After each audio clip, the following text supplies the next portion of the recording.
Hello friends, welcome to Mithun tips. இன்றைக்கி காலையிலேருந்தே பார்த்திங்கன்னா மழை விட்டு விட்டு பெய்ய ஆரம்பிச்சிருச்சு.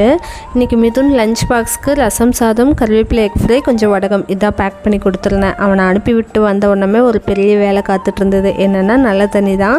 ஸோ இந்த தண்ணி பார்த்திங்கன்னா 15 நாளுக்கு ஒருக்கா தான் வரும்போதே ட்ரம்மில் குடங்கள்லாம் பிடிச்சி வச்சுக்குவேன். அதை முடிச்சுட்டு உள்ளே வந்தால் கிச்சன் இவ்வளோ மெஸ்ஸியாக இருந்துச்சு. நம்ம லஞ்ச் பாக்ஸ் சீரீஸ் வீடியோ எடுக்கிறதுனால காலையில் எனக்கு கை வந்து கிச்சனை க்ளீன் பண்ண முடியாது. வீடியோவும் ஷூட் பண்ணிவிட்டு சமைச்சிட்டு அவனுக்கெல்லாம் ஊட்டி விட்டு பேக் பண்ணி அவனை வேனுக்கு அனுப்புகிற வரைக்கும் கிச்சன் அப்படி தான் இருக்கும். ஸோ வந்துட்டு சாப்பிட்டு அதுக்கப்புறமா தான் க்ளீனிங் ஒர்க்கே வந்து நான் ஸ்டார்ட் பண்ணுவேன். ஸோ ஒரு வழியாக கிச்சன்லாம் க்ளீன் பண்ணி முடிச்சாச்சு. அதுக்கப்புறமா இன்றைக்கி ரொம்ப நாள் ஆச்சு ஆர்ட் ஒர்க் பண்ணிட்டேன்னு சொல்லிட்டு இன்றைக்கி வந்து வாட்டர் கலர் ஆர்ட் பண்ணலான்னு சொல்லி எடுத்து வச்சுருக்கேன். நான் ஆர்ட் கம்ப்ளீட் பண்ணிவிட்டு போஸ்ட் பண்ணுறேன். ஸோ தேங்க்ஸ் ஃபார் வாட்சிங்.